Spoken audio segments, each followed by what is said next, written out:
آج ہم کلام خدا میں سے چند منٹوں کے لیے جو آج ہم کلام کو سیکھیں گے اس کا عنوان ہے، اس کا مضمون ہے کہ ہمارا خداوند نا امیدگی سے امید پیدا کرتا ہے۔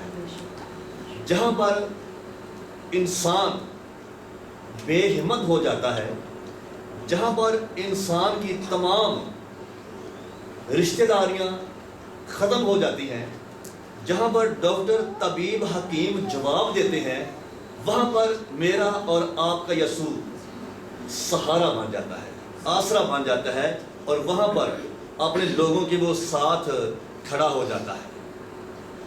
ایک سٹوری کے اوپر ہم آج غور کریں گے۔ یسوع مسیح کی انجیل، اس کے بندہ یوحنا کی معرفت پہنچی ہے، اس کا 5واں باب، اس کی پہلی آیت مبارکہ سے ہم اس سٹوری کو دیکھیں گے۔ جی بہن ذرا آہستہ آہستہ پڑھیے۔ ان باتوں کے بعد یہودیوں کی ایک عید ہوئی اور یسوع یروشلم کو گیا۔ جی ان باتوں کے بعد کنا عید ہوئی ہے بھائی؟ یہودیوں کی عید ہے، اور یسوع کہاں پر گیا ہے؟ یروشلم۔ اس کا مطلب ہے کہ عید کہاں پہ ہے؟ یروشلم میں۔ جی پڑھیے۔ یروشلم میں بھیڑ دروازہ کے پاس ایک ہاؤس ہے جو ہاؤس ہے جو عبرانی میں بیت حسدہ کہلاتا جی ہے۔ نام کی ہے جی ہاؤس کا نام کیا ہے؟ بیت حسدہ۔ جی اور اس کے 5 برآمدے ہیں۔ کتنے برآمدے نے؟ 5 برآمدے ہیں۔ ذرا سٹوری کے اوپر آپ کو غور کرنا ہے، یہ آپ کے لیے، ہم سب کے لیے برکت کا وسیلہ بنے گی۔ جی ان میں بہت سے بیمار اور اندھے اور لنگڑے اور کس مردہ لوگ جو پانی کے ہلنے کے منتظر ہو کر پڑے تھے۔ جی اچھا، برآمدے کتنے ہیں اس کے؟ اور 5 کے 5 برآمدے کن سے بھرے ہوئے ہیں؟ بیماروں سے۔ 5 برآمدے ہیں اور 5 کے 5 ہی بیماروں سے بھرے پڑے ہیں۔ جی پڑھیے ذرا۔ کیونکہ وقت پر خداوند کا فرشتہ ہاؤس پر اتر کر پانی ہلایا کرتا تھا۔ پانی ہلتے ہی جو کوئی پہلے اترتا سو شفا پاتا۔ اس کی جو کچھ بیماری کیوں نہ ہو، وہاں ایک شخص تھا جو 38 برس سے بیماری میں مبتلا اچھا تھا۔ رکیے ذرا، لکھا ہے کہ اس ہاؤس کے اوپر ایک فرشتہ اترتا اور وہ پانی کو ہلاتا، اور جو کوئی سب سے پہلے اس پانی میں اترتا وہ کیا کرتا؟ شفا پاتا۔ اب یہاں پر ایک اور راز کی بات ہے، جتنے بھی بیمار وہاں پر تھے ان کے ساتھ کوئی نہ کوئی آدمی موجود تھا۔ اب کوئی بیمار ہاسپٹل میں لے کے جاتے ہیں تو اکیلا جاتا ہے یا ساتھ میں بندہ جاتا ہے؟ بندہ کو ساتھ جاتا ہے، ٹھیک ہے۔ بعض 2-3 دن میں ہوتے ہیں۔ یہ جتنے بھی بیمار پڑے ہیں وہاں پر، ان سب کے ساتھ کوئی نہ کوئی بندہ موجود ہے۔ جب فرشتہ آتا ہے، پانی ہلاتا ہے، تو وہ فوراً اس بیمار کو اٹھاتا ہے، یا وہ دھکا دے دیتا ہے، یا ویسے پیار سے اس پانی میں اتار دیتا ہے۔ جو بھی بیمار اس پانی میں پہلے اترتا ہے وہ کیا کرتا ہے؟ شفا پاتا ہے۔ جی آگے پڑھیے ذرا۔ وہاں پر ایک شخص تھا جو کتنے برس سے؟ اچھا دیکھیے، 38 برس 38 برس سے بیمار ہے، اور 38 سال میں آپ کو بتانا چاہتا ہوں 456 مہینے ہوتے ہیں۔ 456 مہینے اور 1824 ہفتے اور 12,768 دن، اتنا لمبا عرصہ ہے۔ تے بندہ بیمار ہو دن دیکھنے کا ننگدا، ماری جی داڑھ سے درد شروع ہو جائے نا تے گھنٹہ نہیں ننگدا، روٹی نہیں ننگدی تھلے حلق تو۔ تے ایک کنے سال تو بیمار ہے؟ 38 سال تو بیمار ہے، تے اے نا امید ہو چکیا ہے۔ 38 سال دا بندہ منجی تے پیا ہوئے تے بندہ نا امید ہو جاتا ہے۔ تو پھر تے گھر دے باندھے نے کہ یہ واسطے ہونا دعا ہی کرو۔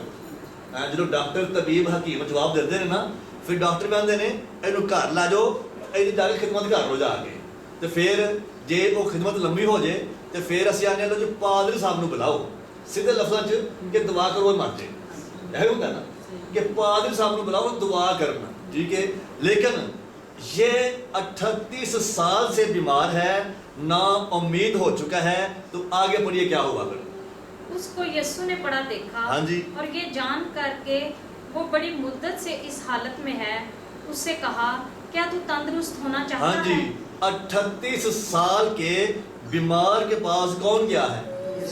کوئی ڈاکٹر تو نہیں گیا، کوئی طبیب تو نہیں گیا، کوئی حکیم تو نہیں گیا. ایک ڈاکٹر کا ڈاکٹر ہے، طبیباں دا طبیب ہے، حکیماں دا حکیم ہے، جنہیں سارے طبیباں حکیماں ڈاکٹراں نو حکمت دیتی ہے. آج وہ اتنے پہنچ گیا ہے، کیونکہ ہمارا یسوع دلوں اور گردوں کو جانچنے والا ہے. اس کو پتا تھا کہ باقی سب کے پاس کوئی نہ کوئی بندہ موجود ہے، اس کے پاس بندہ کوئی بھی موجود نہیں ہے. جب ہم بھی بعض اوقات نا امید ہو جاتے ہیں، کوئی ضرورت ہوتی ہے یا کوئی بیماری ہوتی ہے، ہمیں اس کے لیے پیسہ چاہیے، اس کی ضرورت کے لیے ہمیں کوئی ریسورسز چاہیے، ہمارے پورے نہیں ہوتے، رشتہ داروں کی طرف سے جواب، محلے داروں کی طرف سے جواب، ہر طرح سے نا امیدگی ہو جاتی ہے. لیکن ہمارا یسوع وہاں پر امید بن جاتا ہے. حال ہی میں ہمارے پاس ہماری بہن بیٹھی ہے، کیوں باجی جی؟ نا امیدگی جیسے امید بنے نہیں بنے ہے کہ بہن کی زندگی میں ایک بہت بڑی گواہی ہے، ٹھیک ہے، کہ ہمارا خداوند نا امیدگی سے امید بن جاتا ہے. جی آگے پڑھیے. جی اس بیمار نے اسے جواب دیا، اے خداوند میرے پاس کوئی آدمی نہیں کہ جب پانی ہلایا جائے تو مجھے حوض میں اتار دے، بلکہ میرے پہنچتے پہنچتے دوسرا مجھ سے پہلے اتر پڑتا ہے. ہاں جی، کیا جواب آیا ہے؟ یسوع نے پوچھا ہے، بیٹے بھائی تو کیا تندرست ہونا چاہتا ہے؟ تو اس نے نا امیدگی میں جواب دیا ہے. یہ یسوع کو پہچانتا نہیں ہے کہ یہ یسوع میرے پاس آیا ہے. اس نے یسوع کے بارے میں سنا ضرور ہے، لیکن یسوع کو دیکھا نہیں ہے اس نے.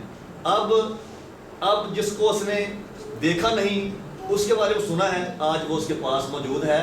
اور بڑی حیرت سے جواب اس نے دیا ہے کہ جب پہلے یسوع نے پوچھا ہے کہ بھائی تو تندرست ہونا چاہتا ہے، تو جواب کیا آیا ہے جی؟ یہ پڑھیے ذرا. اے خداوند میرے پاس کوئی آدمی اے خداوند میرے پاس کوئی آدمی نہیں ہے. جب آپ کے ساتھ کوئی رشتہ دار نہیں ہے، آپ کا کوئی بہن بھائی آپ کے ساتھ نہیں ہے، آپ کا کوئی عزیز، آپ کا کوئی اور ہیلپ کرنے والا آپ کے پاس آپ کے ساتھ نہیں ہے، وہاں پر میرا اور آپ کا یسوع ساتھ رہتا ہے. وہ کبھی چھوڑتا نہیں ہے. وہاں پر یہ نا امید ہو چکا ہے، یہ اس کی زندگی میں اداسی چھا چکی ہے، یہ ہر لحاظ سے ہر طرف سے مایوس ہے. لیکن یسوع کبھی بھی کسی کو مایوس نہیں ہونے دیتا، کیونکہ زمین آسمان کا مالک ہمارا یسوع ہے. اس نے کہا خداوند باقی سب کے ساتھ کوئی نہ کوئی آدمی موجود ہے، میرے ساتھ کوئی نہیں ہے. میں تو یہاں پر اکیلا پڑا ہوا ہوں، لاچار ہوں، بے باس ہوں، نا امید ہوں. تو یسوع نے پھر کیا کہا؟ بہن جی ذرا پڑھیے.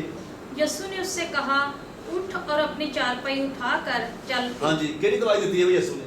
دوائی دیتی ہے؟ کوئی ٹیکہ لایا؟ کوئی گولی دیتی ہے؟ ہمارا خداوند معجزات کا خدا ہے. جب ہم ایمان کے ساتھ اس کے اوپر بھروسہ رکھتے ہیں تو وہ پھر ٹائم نہیں لگاتا، وہ کوئی ڈرپ نہیں لاتا کہ 2 گھنٹے ڈرپ لگی رہے تو پھر بندہ ٹھیک ہوئے گا. اسی ٹائم اٹھ اپنی چارپائی اٹھا دے چل پھر. اب نا امیدگی میں امید تو پیدا ہو گئی، یسوع نے شفا دے دی. اب سوال یہ ہے، ہمیں اپنی زندگی پر غور کرنے کی ضرورت ہے کہ کیا ہماری زندگی میں خدا نے کوئی بڑا کام نہیں کیا؟ اس کی زندگی میں ایک بہت بڑا اس دن کام ہوا ہے. 38 سال کی بیماری شفا میں بدل گئی ہے. اپنی زندگی پر غور کیجئے کہ کیا ہماری زندگی میں خدا نے کوئی بڑا کام کیا ہے؟ اگر بڑا کام کیا ہے تو ہم نے اس کی کیا کرنی ہے؟ شکر گزاری کرنی ہے. آگے پڑھیے ذرا، کیا لکھا ہے؟ وہ شخص فوراً تندرست ہو گیا ہاں جی، اور اپنی چارپائی اٹھا کر چلنے پھرنے لگا. اچھا اب اس کے بعد 13ویں آیت سے پڑھیے. لیکن جو شفا پا گیا تھا وہ نہ جانتا ہاں تھا جی، کہ یہ بندہ نہیں جانتا.